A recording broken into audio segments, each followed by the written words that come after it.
तो चलिए बच्चों, अपन स्टार्ट करते हैं नेक्स्ट। मैंने आपको मुझे स्टार्ट करना चाहिए था phase difference between alternating current and alternating voltage. तो बच्चों ये जो फेज का कॉन्सेप्ट है, what is phase? Phase means what? The physical quantity which indicate the position of a particle or direction of motion of a particle is called phase। ये आपने 11th में waves में देखा था। फेज ऐसी physical quantity है जो किसी पार्टिकल की पोजीशन या उसके मोशन का डायरेक्शन शो करती है। तो जैसा वहां था बिल्कुल वैसा यहाँ भी है। अब जैसे थोड़ा सा मुझे समझाना पड़ेगा आप लोगों को।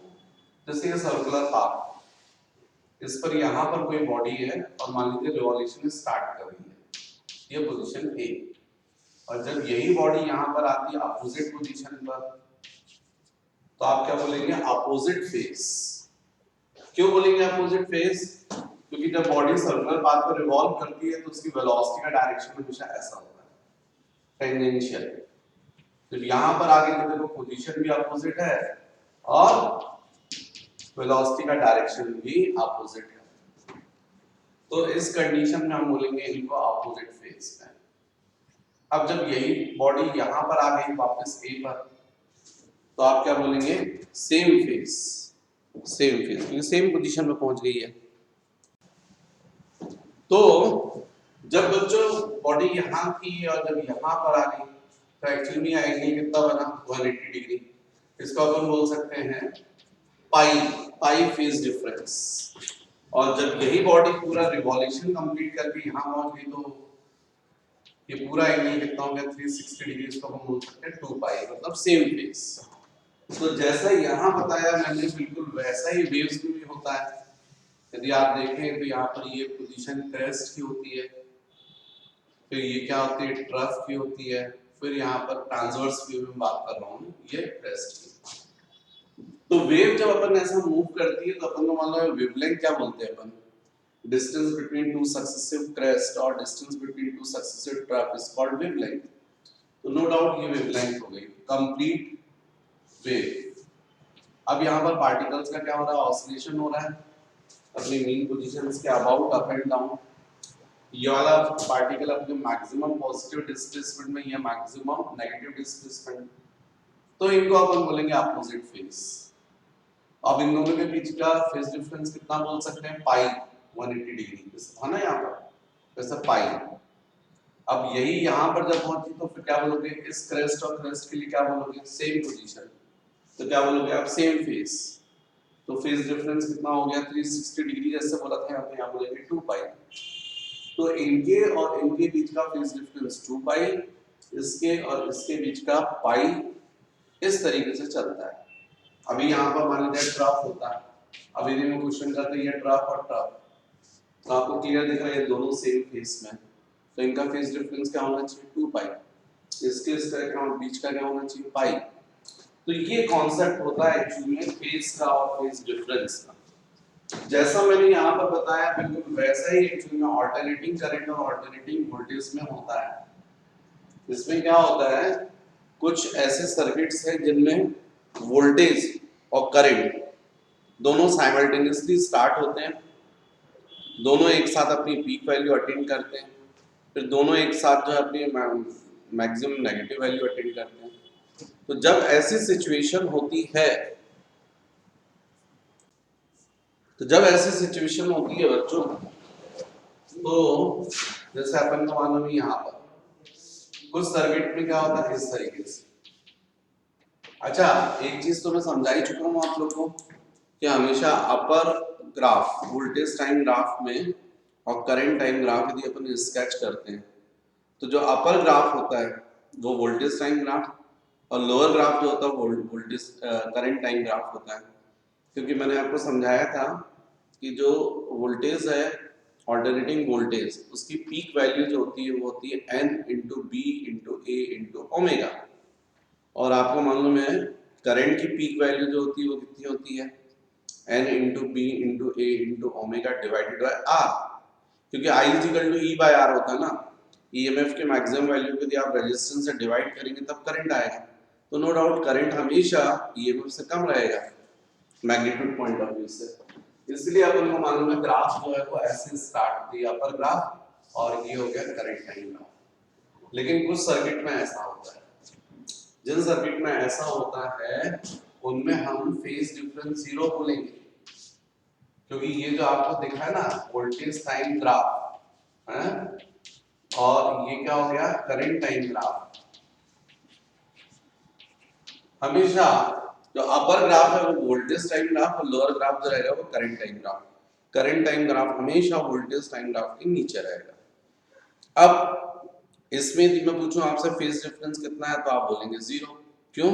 क्योंकि आपको दिखाई दे रहा है कि जब वोल्टेज की वैल्यू जीरो करंट की वैल्यू जीरो, जब वोल्टेज ने अपनी पीक वैल्यू अटेंड करी करंट ने भी अपनी पीक वैल्यू अटेंड कर ली है, फिर यहाँ वोल्टेज जीरो हुआ करंट भी जीरो हो गया, तो यहाँ पर फेज डिफरेंस क्या कहलाएगा? जीरो। ना कोई लीडिंग कहलाएगा ना कोई लैगिंग कहलाएगा। लेकिन कुछ ग्राफ्स कुछ सर्किट ऐसे होते हैं जिनमें वोल्टेज जो है शुरू में अपनी कुछ वैल्यू लिए रहता है और अपनी मैक्सिमम वैल्यू पहले अटेंड कर लेता है, और करंट जो रहता है वो पता चला बाद में स्टार्ट हो रहा, जीरो से स्टार्ट हो रहा और अपनी पीक वैल्यू बाद में अटेंड कर रहा। तो ऐसे सर्किट्स में देख के समझ में आ रहा है कि अपर ग्राफ पहले स्टार्ट हो, पहले अपनी पीक वैल्यू अटेंड कर रहा है। अपर ग्राफ मतलब वोल्टेज टाइम ग्राफ और लोअर ग्राफ मतलब करंट टाइम ग्राफ, अपनी पीक वैल्यू बाद में अटेंड कर रहा है। मतलब यहाँ पर जो है फेज डिफरेंस है दोनों के बीच में, और यहाँ पर वोल्टेज को आप क्या बोलेंगे? लीडिंग, और करंट को क्या बोलेंगे आप? लैगिंग, ऐसा बोलेंगे। जबकि इसका उल्टा कुछ सर्किट ऐसे होते हैं जिनमें इसका अपोजिट होता है, मतलब जो करंट है वो अपनी पीक वैल्यू पहले अटेंड करेगा और वोल्टेज जो है वो अपनी पीक वैल्यू बाद में। देखेंगे हालांकि अपने सर्किट कौन से हैं से, पर ऐसा दिया है। अब वो ग्राफ को देख के अपने को समझ में आ रहा है कि करंट अपनी पीक वैल्यू पहले अटेंड कर ली और वोल्टेज से अपनी पीक वैल्यू बाद। तो इसमें अपन बोलेंगे करंट को लीडिंग और वोल्टेज को क्या बोलेंगे अपन? लैगिंग। अब यदि मैं आपसे क्वेश्चन करूं कि अच्छा इसमें मुझे बताओ voltage time graph, voltage time equation क्या होगा, तो नो डाउट आप ऐसा बोल सकते हैं V = V0 sin omega t। क्योंकि अब आपको ये तो पता ही है कि ऑल्टरनेटिंग वोल्टेज और ऑल्टरनेटिंग करंट इनके इक्वेशंस जो हैं, ये इंस्टेंटेनियस वोल्टेज जो है वो उसकी वैल्यू अपन इससे निकालते हैं। अब यहाँ पर करंट के लिए बोलूंगा तो आप बोलोगे I = I0 sin omega t। जिस वक्त जो भी टाइम होगा उस टाइम पर ओमेगा टी की जो भी वैल्यू होगी सेम यहाँ पर भी होगी, और इसमें साइन की वैल्यू सेम आएगी। जब साइन मैक्सिमम यहाँ होगा तो यहाँ भी मैक्सिमम हो जाएगा, जब वोल्टेज मैक्सिमम तो करंट भी मैक्सिमम हो जाएगा, एक साथ चलेंगे। लेकिन अब यहाँ पर तो अपन बोल चुके हैं फेज डिफरेंस है, वोल्टेज लीडिंग है करंट लैगिंग है। यदि V का इक्वेशन लिखूंगा तो आप लिखोगे V0 sin omega t। Suppose मैंने आपसे पूछा voltage time graph, voltage time equation क्या है, आप ये बोलेंगे। और यदि मैं पूछूं अच्छा बताओ करंट इक्वेशन क्या होगा, तो बहुत सिंपल आंसर हो गया I = I0 sin omega t - phi। क्यों? क्योंकि दोनों के बीच का फेज डिफरेंस phi है, वोल्टेज लीडिंग है और करंट लैगिंग है। कितना lagging? phi base sine behind. तो बच्चों जिस वक्त मान लीजिए 90 रहेगा, ये sin 90 बन जाएगा, 1 हो जाएगा, मैक्सिमम वैल्यू आ जाएगी। उस वक्त इसकी वैल्यू जो रहेगी वो 90 माइनस कुछ एंगल कम रहेगा 90 से, तो साइन की वैल्यू मैक्सिमम से कम रहेगी, मतलब करंट लैगिंग रहेगा।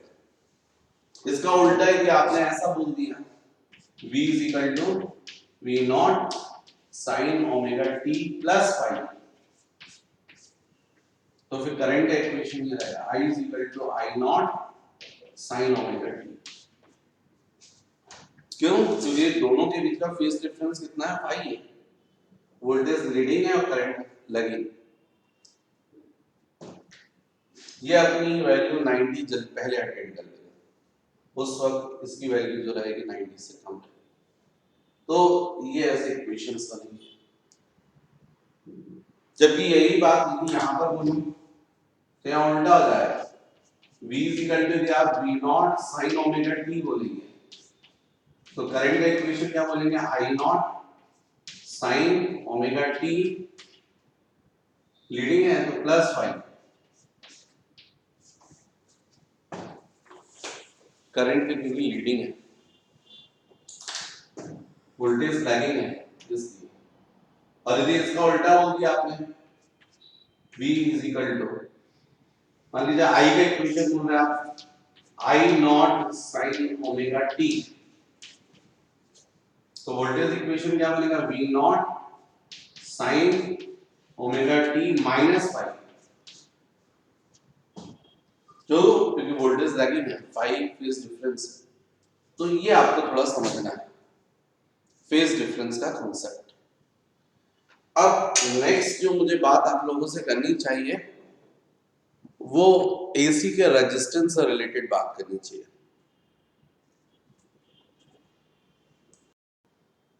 तो नेक्स्ट बच्चों मुझे आपको बताना है एसी से रिलेटेड रेजिस्टेंस। अब ये रेजिस्टेंस टर्म जो है वो हम लोग एसी में यूज नहीं करते हैं, रेजिस्टेंस टर्म हम लोग यूज करते हैं डीसी में, और यहां पर हम एसी में टर्म यूज करते हैं रिएक्टेंस एंड इम्पीडेंस। हालांकि है ये रेजिस्टेंस, रेजिस्टेंस मतलब जो करंट का रास्ता रोक रहा है ना, obstructions offered by conductor in the path of flow of current is called resistance. पर आप जब रेजिस्टेंस वर्ड यूज करते हैं तो उससे ये समझ में आता है कि सर्किट में क्या फ्लो कर रही है, डीसी।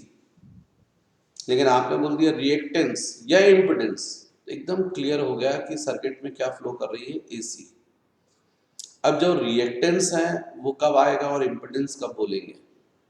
तो एक्चुअली में जो एसी सर्किट्स होते हैं उनमें मेन जो कंपोनेंट होते हैं वो होता है एक ओमिक रेजिस्टेंस, इंडक्टिव कॉइल और कैपेसिटर। इन तीन में से कोई एक या कोई दो या सब कंपोनेंट कनेक्ट रहते हैं। तो जब कोई सिंगल कंपोनेंट यदि एसी में कनेक्ट है तो उस एसी सर्किट का जो रेजिस्टेंस होगा उसको रेजिस्टेंस ना बोलकर रिएक्टेंस बोलते हैं, इसको कैपिटल एक्स से डिनोट करते हैं। लेकिन यदि मान लीजिए एसी सर्किट में इन तीन में से कोई दो कंपोनेंट हैं या फिर तीनों कंपोनेंट कनेक्ट हैं, तो जो इक्विवेलेंट रेजिस्टेंस होता है उसको रेजिस्टेंस ना यूज करके इम्पीडेंस बोलते हैं, उसको Z से डिनोट करते हैं। मेरी बात समझे आप? जो एसी है उसमें या तो इंडक्टिव कॉइल होती है, कैपेसिटर होता है या फिर रेजिस्टेंस होता है। अब ये एसी का सिंबल हो गया।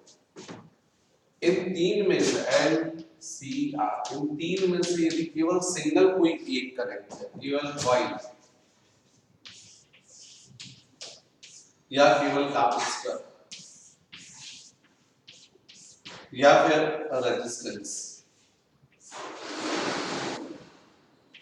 तो जो सर्किट का रेजिस्टेंस होगा उसको रेजिस्टेंस ना बोलकर अपन क्या बोलेंगे, रिएक्टेंस। कैपिटल एक्स से डिनोट करते हैं, इसको अपन बोल सकते हैं, इसको बोलते हैं XL इंडक्टिव रिएक्टेंस, इसको बोलते हैं XC कैपेसिटिव रिएक्टेंस, और इसको ओमिक रिएक्टेंस R से डिनोट करते हैं। तो ये हो गया। यदि मान लीजिए, अच्छा यूनिट से ही ना बच्चों, ओम्स, यदि मान लीजिए ये कैपेसिटर है और साथ में ये टू कंपोनेंट कनेक्ट हो गए, अब इसका जो रेजिस्टेंस होगा उसको क्या बोलेंगे, इम्पीडेंस।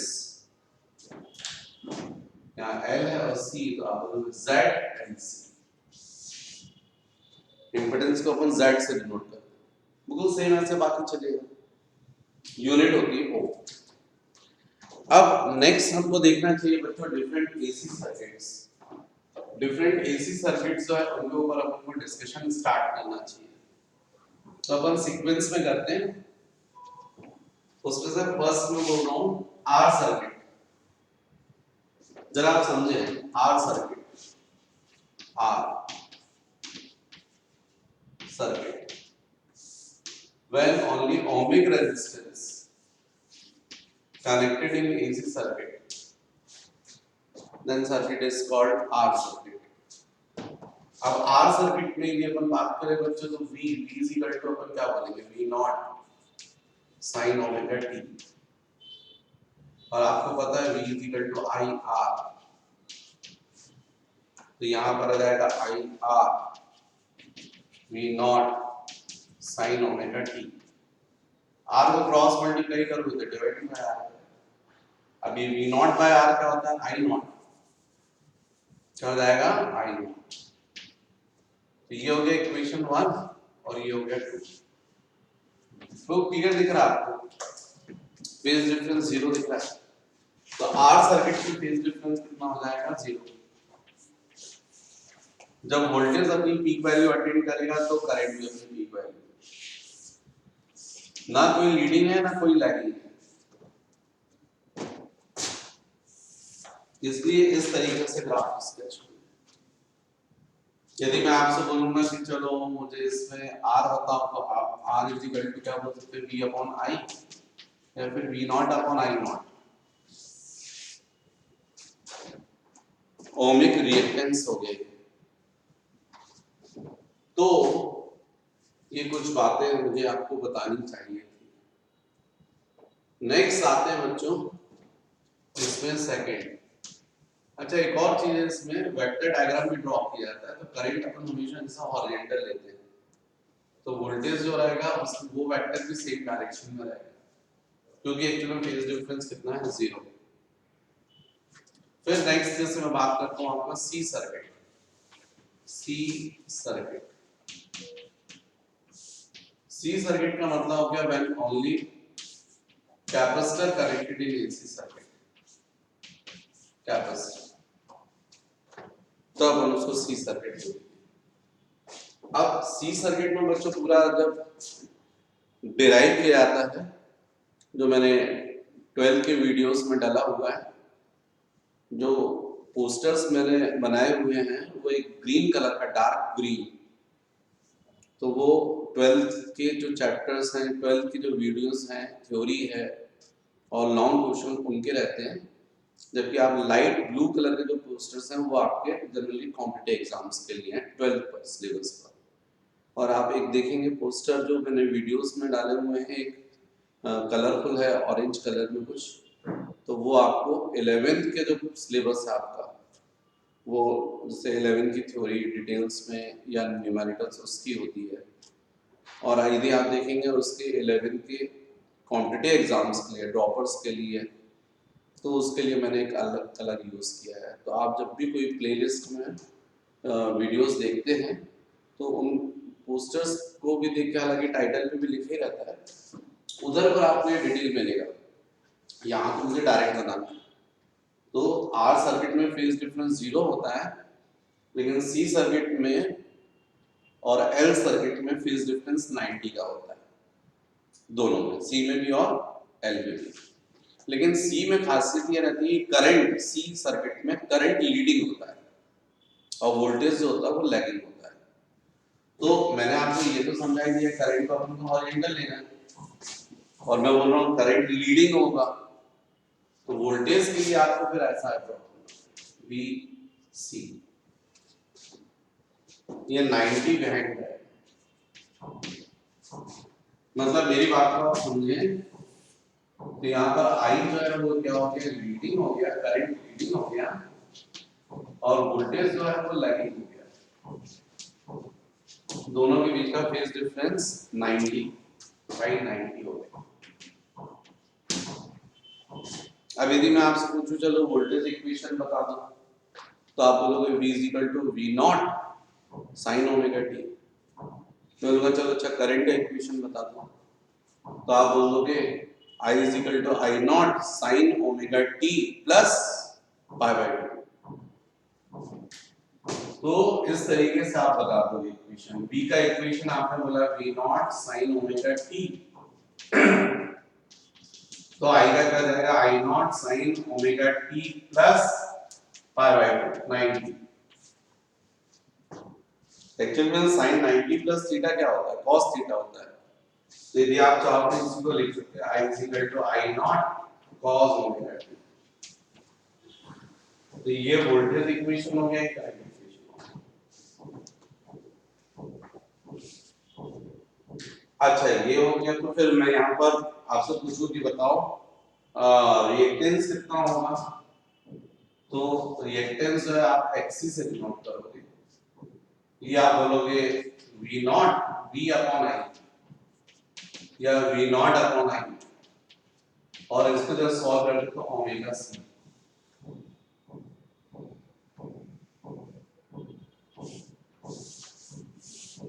एक्सी कितना आएगा 1 upon omega c।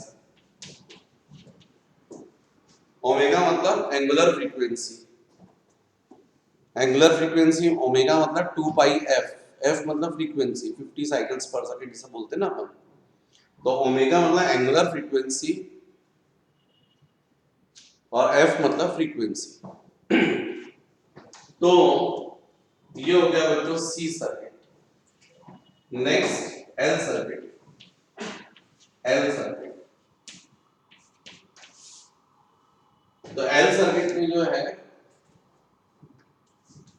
Voltage leading होगा और करंट लैगिंग होगा। मतलब यहां पर V ये लीडिंग होता है और करंट जो होता है वो लैगिंग होता है। हालांकि फेज डिफरेंस 90 का ही होता है, तो phi is equal to pi by 2। Voltage अपनी पीक वैल्यू पहले अटेन करता है और करंट अपनी पीक वैल्यू बाद में। जो अपर ग्राफ है वो वोल्टेज टाइम ग्राफ है और लोअर ग्राफ है वो करंट टाइम ग्राफ। तो यदि मैं आपसे इक्वेशंस पूछूं तो आप इसका इक्वेशन बहुत इजीली बता देंगे, v is equal to v not sin omega t। लेकिन करंट का इक्वेशन पूछूं मैं तो आपको मालूम करंट लैगिंग है, कितना लैगिंग है पाई बाय 2। तो आप i का इक्वेशन क्या बोलेंगे, i not sin omega t minus pi by 2। तो बच्चों ये हो जाएगा। अब जहां तक बात है इसमें रिएक्टेंस की, तो हम x l से डिनोट करते हैं। तो xl is equal to p upon i, p naught upon i naught, या फिर इसी को अपन क्या बोलेंगे। अच्छा इसमें एक और चीज मुझे आपको समझानी चाहिए थी। ठीक है, ठीक है, कोई प्रॉब्लम नहीं। xl is equal to omega l। Omega मतलब 2 पाई f और l मतलब इंडक्टेंस। तो ये बच्चों हुआ C circuit, R circuit, C circuit, L circuit. Next अपन देखते हैं आर एल सर्किट।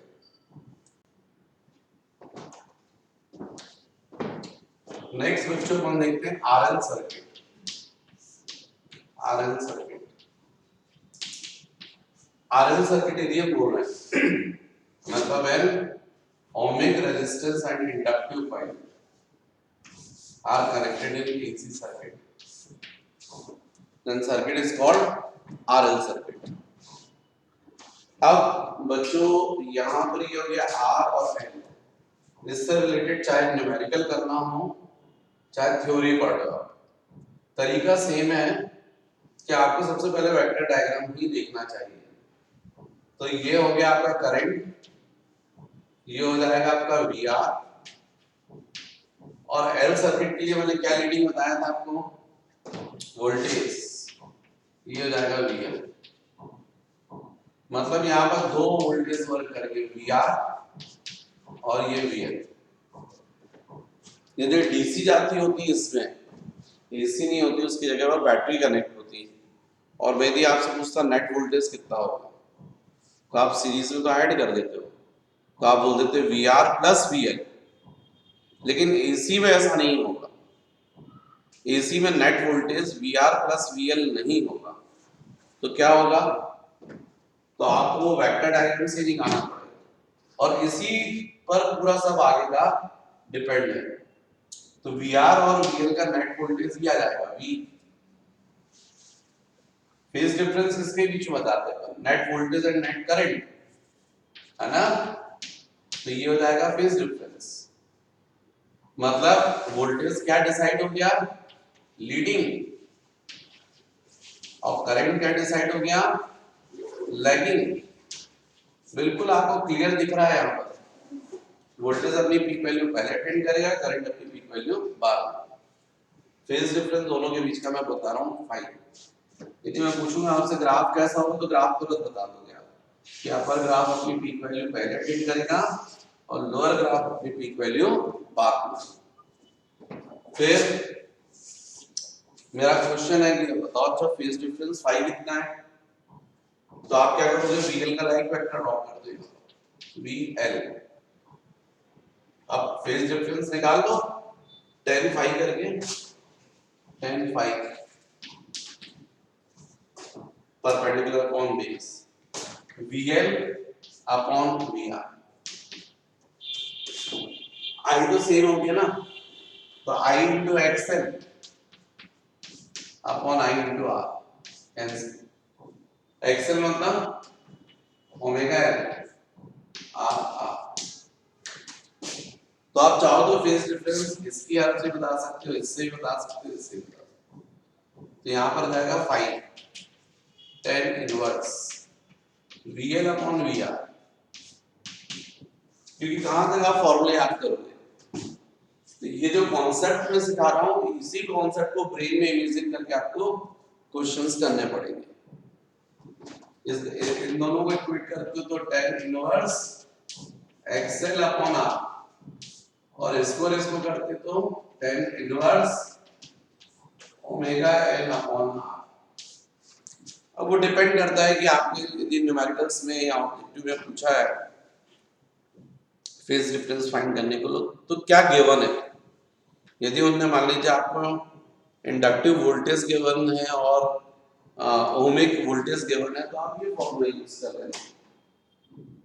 यदि फ्रीक्वेंसी गिवन है, तो फ्रीक्वेंसी की हेल्प से आप एंगुलर फ्रीक्वेंसी निकाल लोगे आप, क्योंकि ओमेगा इज इक्वल टू क्या होता है 2 पाई है, और इंडक्टिव रिएक्टेंस दिया और रेजिस्टेंस दिया है, तो मतलब ये फॉर्मूला यूज करना है आपको, तो कोई प्रॉब्लम नहीं। तो ये हो गया बच्चों फेज डिफरेंस निकालने का तरीका। लेकिन यहाँ पे इम्पीडेंस भी होगा ना, टू कंपोनेंट कनेक्ट हो गए। अब इम्पीडेंस कैसे निकालोगे, तो रिजल्टेंट वोल्टेज फाइंड कर लो। ये रिजल्टेंट वोल्टेज भी कैसे आएगा, पाइथागोरस थ्योरम अप्लाई जाएगा। तो क्या जाएगा, V is equal to root over VL square plus VR square. What is V, resultant voltage. तो रिजल्टेंट वोल्टेज सर्किट का क्या बोलोगे आप, V is equal to I into Z, correct, I into Z। यहां पर जाएगा I into XL square plus I into R square. तो I square common निकल cancel, impedance Z is equal to root over XL square plus R square. ये impedance आ जाएगा। जैसा मैंने RL circuit में समझाया है, बिल्कुल वैसा ही RC सर्किट में रहेगा। भाई RC सर्किट में क्या रहेगा, यहाँ पर कॉइल नहीं रहेगी, कॉइल की जगह पर कैपेसिटर हो जाएगा, यहाँ पर कैपेसिटर लग जाएगा, यहाँ पर कैपेसिटर है तो ये DC हो जाएगा। कहाँ चेंज आएगा, तो वेक्टर डायग्राम बदल जाएगा। वेक्टर डायग्राम में मैंने बोला आपको करंट हॉरिजॉन्टल रखना है, रख लिया आपने। VR सेम डायरेक्शन में, VC डाउनवर्ड,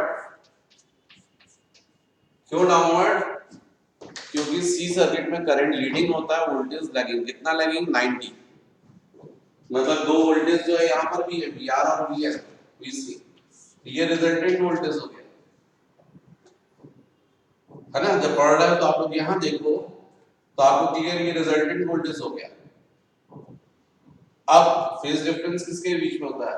करंट और वोल्टेज। ये ऐसा आ गया, ऐसा का मतलब करंट लीडिंग और वोल्टेज लैगिंग, ये फेज डिफरेंस हो गया। यहाँ पर लीडिंग क्या कहलाएगा? करंट, और लैगिंग क्या हो गया? वोल्टेज। अब ग्राफ पूछूंगा तो आपको ग्राफ आसान हो गया भाई। पीक वैल्यू कौन अटेंड करेगा? पहले कौन अटेंड करेगा? करंट, और वोल्टेज अपनी पीक वैल्यू बाद में। फिर यदि मैं आपसे पूछूं बताओ मुझे फेज डिफरेंस, तो आप बोलोगे यहाँ पर VC इसका लाइक वेक्टर ये ड्रॉ कर लोगे आप, VC हो गया tan phi perpendicular upon base, तो क्या बोलोगे? VC अपॉन VR, ऐसा बोलोगे VC अपॉन, और VC क्या होता है आपका? I into XC, current into resistance. आप रेजिस्टेंस ना बोलकर क्या बोलोगे? रिएक्टेंस। और VR क्या जाएगा? I into R, I cancel, मतलब XC अपॉन R। XC क्या होता है? 1 अपॉन ओमेगा C। तो अब इन दोनों को इक्वेट करो तो phi is equal to tan inverse VC upon VR। इन दोनों को इक्वेट करोगे तो phi is equal to tan inverse XC upon R। इसको और इसको ही करोगे तो phi is equal to tan inverse 1 upon omega CR।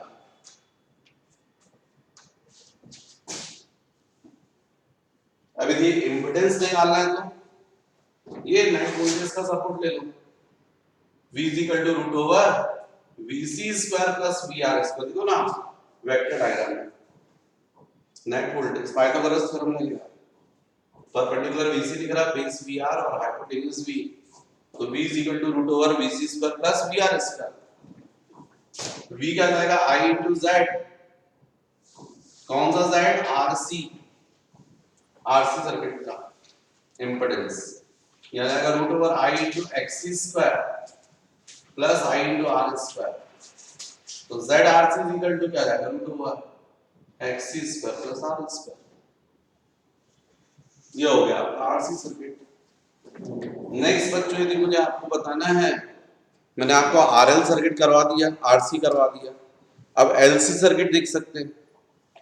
LC circuit में थोड़ा सा बदल जाएगा, क्योंकि LC सर्किट में कॉइल और कैपेसिटर है LC, तो यहां थोड़ा सा अपन को देखना पड़ेगा। LC सर्किट में क्या हुआ? कॉइल हो गई और कैपेसिटर हो गया। ये क्या हो गया? AC हो गई। ये हो गया PL, ये हो गया VC, LC।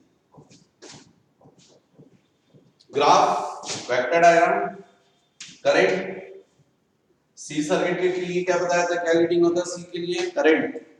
तो करंट लीडिंग है तो वोल्टेज लैगिंग हो गया VC, और VL यहां लीडिंग होगा, करंट लैगिंग होगा। तो आपको क्लियर दिख रहा है VL अपवर्ड VC डाउनवर्ड, मतलब नेट वोल्टेज ये बनेगा। Net voltage V is equal to क्या बनेगा? VL minus VC। अब आपको VL से मतलब नहीं है, VC से मतलब नहीं है, क्योंकि इन दोनों का क्या मिल गया? Net voltage upward. तो नेट वोल्टेज अपवर्ड है, मतलब फेज डिफरेंस कितने का हो गया? 90 का हो गया। 90 का यदि फेज डिफरेंस आ गया है और आपको समझ में आ रहा है कि यहाँ पर फेज डिफरेंस हो गया 590 हो गया, वोल्टेज क्या हो गया? लीडिंग। आई क्या हो गया? लैगिंग। मैं आपसे पूछूं ग्राफ, आपके लिए बहुत आसान हो गया। आप बोलोगे सर वोल्टेज अपना पीक वैल्यू पहले अटेंड करेगा, करंट अपनी पीक वैल्यू बाद में। ग्राफ बता दोगे, फेज डिफरेंस ये निकाल ही दिया था। चलिए इंपेडेंस पूछूं मैं, इंपेडेंस तो आपको V is equal to VL minus VC, impedance निकालने के लिए तो आप नेट वोल्टेज की सपोर्ट लेते हो ना, तो V क्या बोलोगे I इंटू Z, ये बोलोगे I इंटू XL, और इसको बोलोगे I इंटू XC। तो I कैंसिल हो, Z LC, XL minus XC, ये इम्पीडेंस हो गया। XL मतलब ओमेगा XC 1/ओमेगा C। अच्छा, इस सर्किट को रेजोनेंट सर्किट भी बोलते हैं,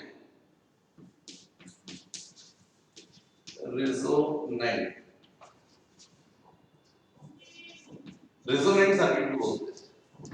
एसी सर्किट रेजोनेंट सर्किट कब कहलाता है? जब करंट की वैल्यू मैक्सिमम या इन्फिनिटी हो। तो करंट की वैल्यू आपको मैक्सिमम चाहिए या इन्फिनिटी चाहिए, मतलब इम्पीडेंस की वैल्यू मिनिमम होनी चाहिए या फिर जीरो होनी चाहिए। अब जीरो यहाँ पर बहुत आसान है, तो आप जीरो कर लोगे तो इसका मतलब XL माइनस XC की वैल्यू जीरो हो जाएगी, इसका मतलब XL is equal to XC हो जाएगा। मतलब जब इंडक्टिव रिएक्टेंस और कैपेसिटिव रिएक्टेंस इक्वल हो तो हम एसी सर्किट को क्या बोलेंगे? Resonant circuit. और इसकी आपको पता है, मैंने बताया ओमेगा L और XC 1/ओमेगा C, तो इसका मतलब omega square is equal to 1/LC, इसका मतलब omega is equal to root over LC। मतलब यदि जो AC है यदि उसकी एंगुलर फ्रीक्वेंसी इतनी हो 1/√LC, तो हम उसको रेजोनेंट सर्किट बोलेंगे। करंट मैक्सिमम जाएगा, या ओमेगा 2πf होता है, यहाँ 2πf रख दोगे, f को छोड़कर बाकी क्रॉस मल्टीप्लाई कर दोगे, तो f is equal to 1/2π into root over LC। तो यदि AC की फ्रीक्वेंसी कितनी हो 1/2π इनटू रूट ओवर LC, तो फिर सर्किट क्या हो जाएगा? रेजोनेंट सर्किट, इम्पीडेंस जीरो और करंट मैक्सिमम इनफाइनाइट हो जाएगा। ये क्वेश्चन बनता है, ध्यान रखिएगा। तो ये हो गया बच्चों LC सर्किट। अब नेक्स्ट जो मुझे बताना है वो आपको पावर इन AC सर्किट्स, वो मैं डिस्कस करूंगा आपको नेक्स्ट वीडियो में।